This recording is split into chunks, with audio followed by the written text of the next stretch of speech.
Azərbaycanda adamın enerjisinin 90%-i özün qorumağa gedir. Təsəvvür et, tezdən yuxudan durursan, axşamda görürsən sən yorulmusan. Niyə yorulmusan? Baxırsan ki, işin gücün ancaq özün qorumaq olur. Xalqdan qoru, dövlətdən qoru, nə bilim, maşından qoru, oradan qoru, pis adamlardan qoru. Və belə özünü qoruya, görürsən ki, yorulmusan, gözlərin axır. Bizdə hamı özünü bir-birindən qoruyur.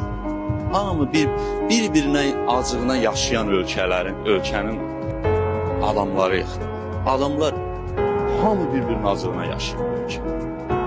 Bir-birinin acığına ərə gedirlər, bir-birinin acığına ceyiz verirlər, bir-birinin acığına maşın alırlar, bir-birinin acığına maşın dəyişirlər, bir-birinin acığına ev alırlar. Və bir-birinin acığına yaşayan ölkədə, adamların ölkəsində adam yorular.